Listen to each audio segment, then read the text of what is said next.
At Arizona State University, we're bringing world-class education from our globally acclaimed faculty to you. Ranked #1 in innovation for 10 consecutive years and #2 among public universities for employability, ASU isn't just ahead of the curve, it's creating new paths to success. Earn your degree from the nation's most innovative university. Online, that's a degree better. Explore more than 300 undergraduate, graduate, and certificate programs at asuonline.asu.edu. We interrupt this program to bring you an important Wayfair message. Wayfair's got style tips for every home. This is Nicole Byer, helping you make those rooms flyer. Today's style tip: when it comes to making a statement, treat bold patterns like neutrals. Go wild! Like an untamed animal print area rug under a rustic farmhouse table from Wayfair.com. Ooh, fierce! This has been your Wayfair style tip to keep those interiors superior. Wayfair, every style, every home. Empire.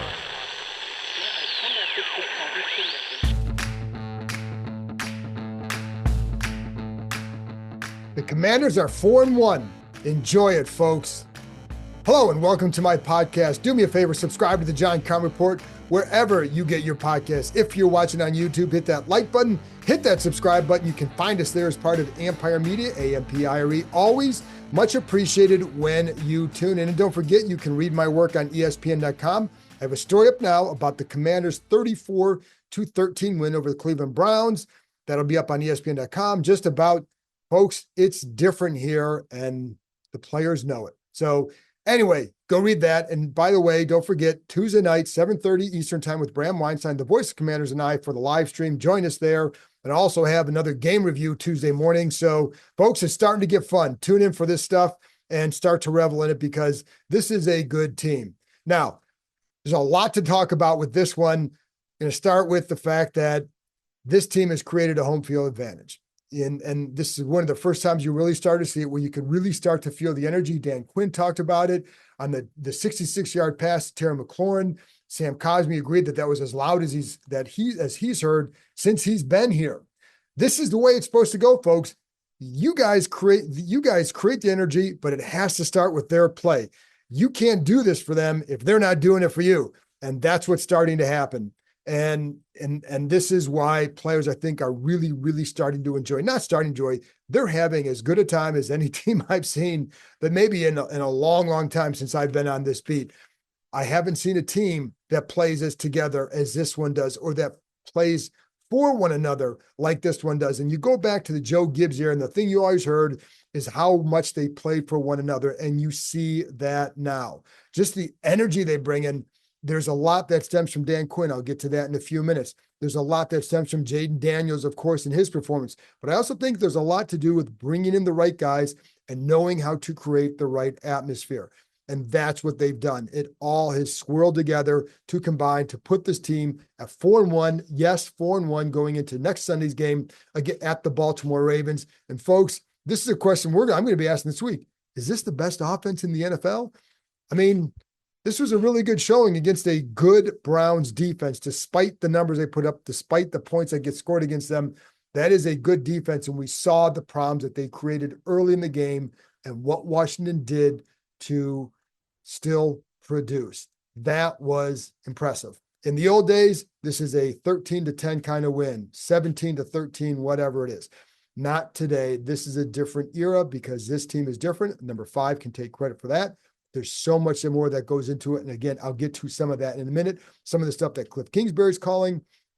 It's all of this, folks. And it's funny because I was talking to Jeremy Reeves afterwards, and I just kind of said, do you know how to deal with this?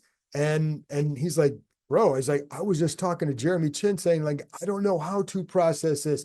He said he's got people blowing up his phone from back home in Florida who just, for the first time ever, are paying attention to the team he plays for. The Commanders are talking about the Commanders. He said he does get asked more about Jaden Daniels than anybody else, and more so than even about him, but they're paying attention to him. He's like, it's weird for him to turn on the TV and hear them talking about this team, going on social media and seeing what they're saying about this team. And for a change, in a good way, because the last few years, nobody wanted to go on TV or go onto social media and listen to what they were saying about this team.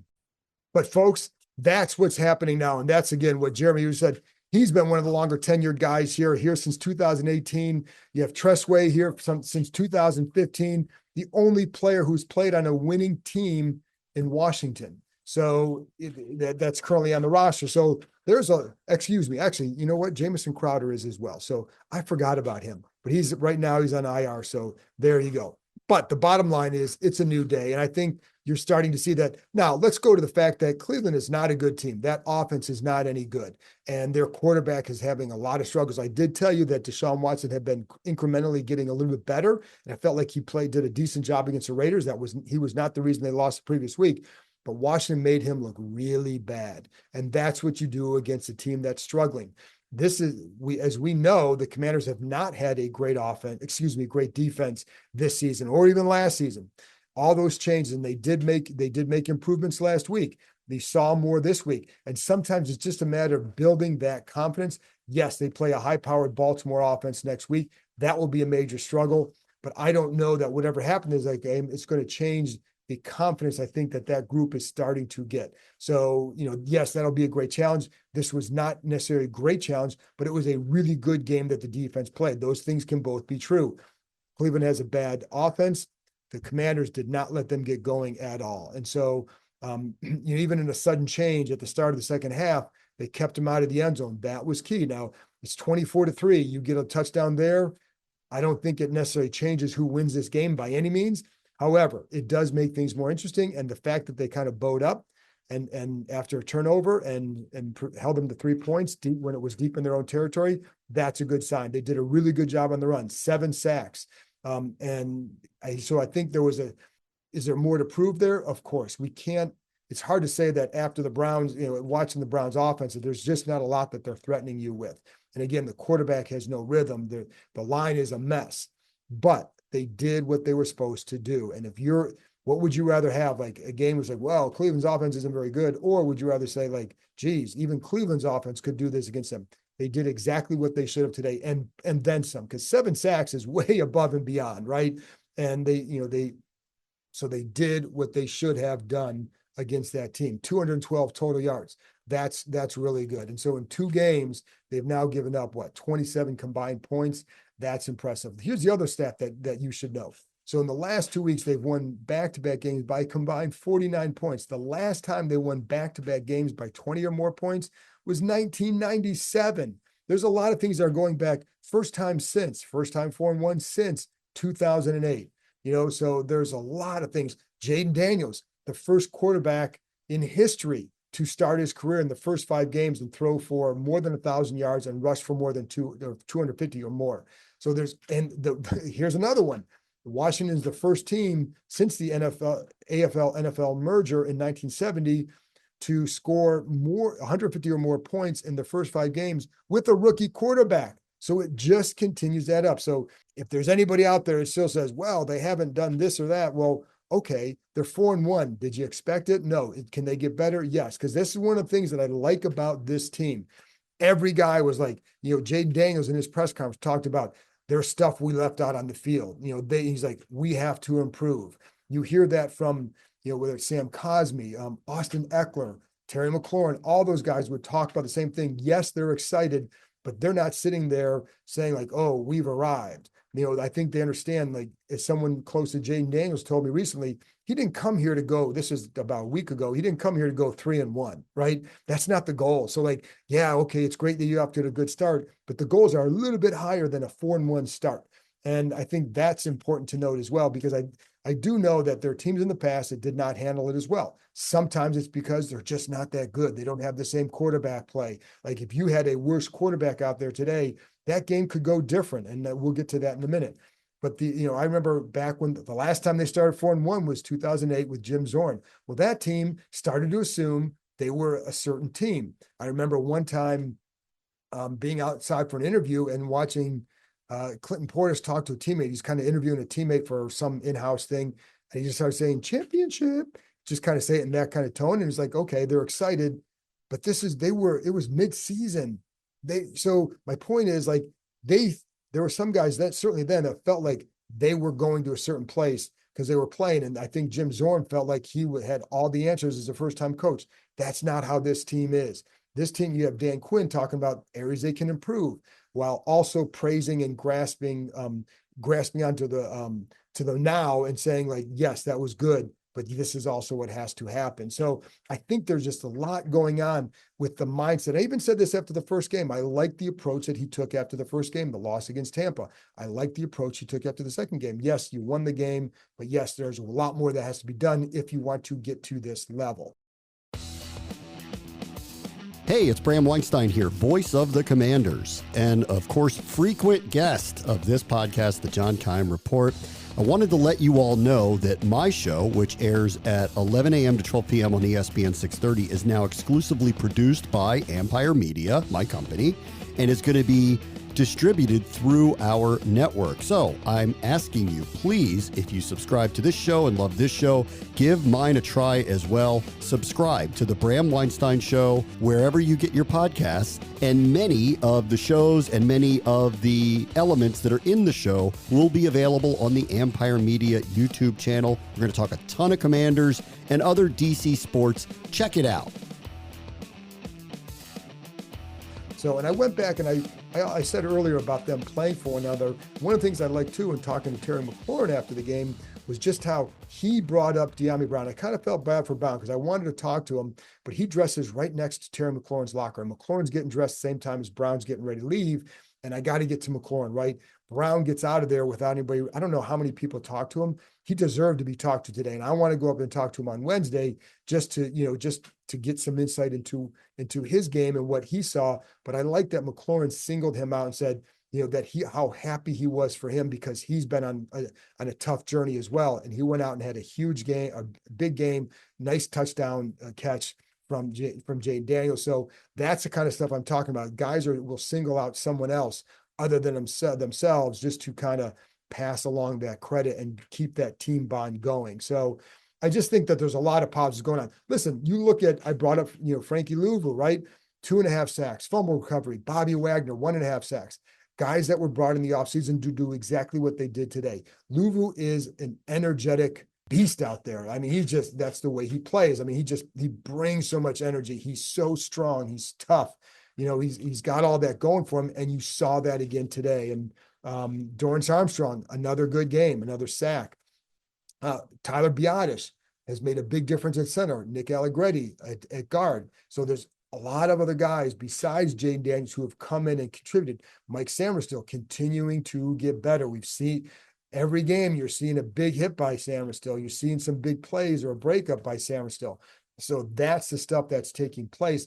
Those rookies should continue to ascend, you would think, right? Ben Sinnott doing some help as a blocker more. So, McCaffrey contributing some. So there's a lot of things that are coming together for them with guys who were brought in from the outside. Again, far from a finished product, 12 games still to go. But here's the thing. In the past, they would say, well, there's a lot of football left. And what that meant was, well, we're 1-4. We can still do this. They're not at that point. They're saying 4-1, there's a lot of football left. They understand that you just have to keep taking care of your business, which is why it's funny because that was one of the songs they were playing on the loudspeaker after the game but that's what they've done. So that's what they have to continue to do. Otherwise, this just becomes a good start, and you don't want to waste a good start. Now, and how good can they be? So much more remains to be seen because I don't know. And I don't know that anybody really knows. Maybe they know. I think what I do know is that they're a very confident bunch, and that confidence, you can ride that confidence wave and help you kind of fight through adversity. And then when you see number 5 making the plays he does, you just feel like just stay in the game, and he'll find a way to make a big play. So a lot going on. Then the culture. I asked Sam Cosmi about this after the game, not specifically about the culture, about what, just like after what you've been through here, what does this feel like? And he brought up the culture, and he and John Allen credited Dan Quinn for creating a certain energy in the building. And that's something that's been evident all along. It's why, going way back to the beginning of that coach search, this is what I heard from other people around the league about Quinn. Again, 5 games only. So, I don't want to go overboard, but I do think we all know that it's a lot different here now. So one of the things that Cosme said is basically paraphrasing, we said, they're not just talking about it, they're acting on it. And that, clearly there was a lot of talk about culture the last several years, but and sometimes you felt like it was kind of getting there, but this is just different. I think, again, bringing in guys like the Wagners and the Luvus, and again, I'll credit Jaden Daniels for that as well, because just his approach, like Luvu said after the game, he and Bobby Wagner get there at like 5 or 6 in the morning, and Daniels is already there. So when you see him doing that, and then you see what he's doing on the field, as Luvu said, it's not surprising. So that's what's happening for right now. And I think, but it is funny because I think it's hard for some to fully grasp it. But what I know is if you saw Cosby mic'd up last week, how much fun he's having. It's legit. I mean, those guys, like every one of those guys, are saying things like that. And I think that makes a difference. Then you have little scenes like this. So after the game, I'm in the locker room, going back in the locker room after talking to Jaden Daniels in the press conference, just to see who else is there. And I see London Fletcher clutching the game ball as he and Bram are interviewing Dan Quinn. So then someone pointed out, like, hey, Quinn just gave London Fletcher the game ball. And that's because this is London's first game back after his wife had died. And sorry, folks, like, it's a sad thing. And if you didn't know about that, like, he lost his wife recently to cancer. And you see what I saw from Fletcher was just pure. It was probably the first feeling of joy that he's had in a while, and just getting that ball, being back in that atmosphere. And after they were done, Quinn gave him a hug. Then Adam Peters came over and gave him a big embrace, and as did myself and Nikki Javala after that, because you know what, so it's a sad thing, but it was a nice moment and a nice gesture for Quinn to do that for him, and understanding what he's meant to the franchise, and that he's a part of this in a different way, but also to say, like, as a human, like, hey man, this is horrible. Because so anyways, back to the game. So, but that's the stuff that's going on. So one of the things that early on in the game, the Browns defense, and we talked about this on the podcast, is how fast they are, and that aggressive front seven, like, they were causing Washington problems early on. But the one thing that's hard to do is get Jaden Daniels on the ground. And so there were time and time again where I'd see Browns defenders kind of slam their hand in the turf after a play because they just barely missed him. Whether it was Zadarius Smith, whether it was Koromoa, whomever. There were a few guys who did that. Grant Delpit. That's what kept happening. And they, Washington couldn't get anything going consistently. But what they showed is the ability to hit big plays. They used at times the Browns' aggressiveness against them. And then also sometimes it's just hey, Jaden Daniels can make plays that others can't. And we saw that in the first quarter now, where he gets outside of a pass rush and avoids the rush and gets outside, keeps his eyes up, big key. That's what he needed to do, and hits Terry McLaurin for 66 yards on a dime down the field. Like, those throws are really hard to make. And it was similar to that 3rd down and 7 against the Bengals for 27-yard touchdown, just a dime. Now, the drive ended poorly, and Daniels showed that he was human. The one play he shows he's Superman, the other play he's Clark Kent, and he throws an interception to that Koromoa gets.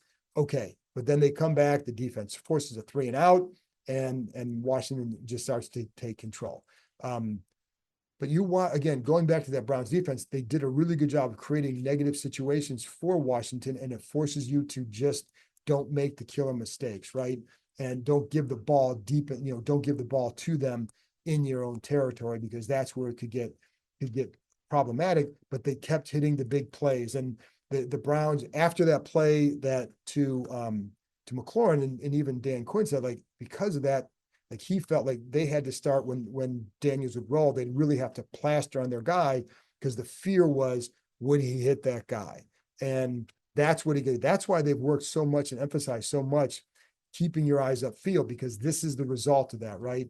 And what also happens off that, he said, because of that, plaster guy, now he's got more openings. You're going to play man, you're going to play zone and plaster. Now you're going to create some more openings for him. And that's what happened on their playing man coverage. He gets outside on a 34-yard scramble on one play. He had 82 yards rushing. On the 33-yard pass to Eckler, another example of just, to me, using that aggressiveness. So it's a 3rd down and long. just he'd been gotten some pressure on the previous play. Really, really good job. I love the play call. Cormo is coming off the edge for a blitz, coming right at him. Eckler just sneaks out. They probably thought they're going to keep guys in to block, sneaks out, screen pass. You got Cosme, and I think it was Biotis leading them down the field. Really, really good play. Nobody was there. So playing man behind it, just really, really good play. Another one was the 50-yard run by Eckler as well. So the Browns were doing a good job getting penetration, shooting through gaps. Koromoa is really fast. I love that, watching that guy. You know that I thought this team should have drafted him a few years ago, and you can see why. The dude just makes plays fast, plays with energy, really impressive player. But on this one, there's sometimes, though, you got to use that aggressiveness against a team. So on the 50-yarder, they're using Zacchaeus on a fake jet sweep. So you got action going from right to left. Now you got two pullers coming around from left to right. And what you see is there's a little bit of hesitation. The safety's coming up. There's a little bit of hesitation from Koromoa. And as Koromoa starts to come, though, here's a third angle. You have Bates coming from right, tight end on the right, coming inside and just sealing him off. And you got two pulling guards coming through. Eckler's through there for 50 yards. Just a really, really good play design to me. And just a number of guys who executed well. That's the other thing with this run game and the offense. Like, the execution is just so much better than it's been in a while. And again, when it's not, sometimes you still have number 5 who can make plays. And boy, what a luxury that is to have someone like that. The other part is too, like, look at last week. Eckler's out. Jeremy McNichols goes in and does a good job. This time, Noah Brown's out. Probably a good game, a good matchup for him. De'Ami Brown comes in and makes a couple big plays. So, that's the kind of stuff that starts to happen. And when you do that, it just one thing builds on another. And the good thing for this team too, and for Daniels, he wasn't perfect. Like 14 for 25. There were some more errant throws that he's had. This is a good defense that he played, a faster one. They put some pressure on him. Did get sacked. He also said he was stayed down for a little bit. He said, I was over exaggerating. They said he came out of the game just to get Mariota in there. I'm sure there was a little bit of banged up a little bit, but he said that was not, nobody said that was the reason he came out. And he did say he over exaggerated staying down after that sack, but he wasn't perfect. He found a way. And that's what you have to like about it. Like, what happens when things aren't going perfect for you? You just stay involved. You make plays. Playmakers make plays. And I think that's what he did. He had a bad pick, goes out and plays a better game after that. Offensively, did you hear Myles Garrett's name called a lot? No. Brandon Coleman started left tackle. I think he and Cornelius Lucas were alternating quite a bit. I think, again, they did what they should against this team. So, man, I don't know where else to go, folks. I'm going to be watching the game again Monday and most of Monday and talking about it Tuesday. So that's it for me. By the way, if you got any comments to leave down there, what did you think of this game? How excited are you? Because I think this is something that is really starting to build. So I am curious to see, like, do you believe now? What's your level of belief? And I know some of you are going to say, like, listen, there's only 5 games. I agree with you. It's only been 5 games. We've all seen teams that after whatever games that things happen, go the other way. So there's a long way to go. But I think I'm just curious, how excited are you? Anyway, folks, that's it from me. I'll be back on Tuesday morning with a game wrap, another game review after watching the All-22, going over it a lot and just talk. I'm going to find a couple aspects to talk about. And then again, the 7:30 p.m. Eastern time, Tuesday night Zoom with the voice of the Commanders, Bram Weinstein. Join me there. Folks, I'll talk to you next time.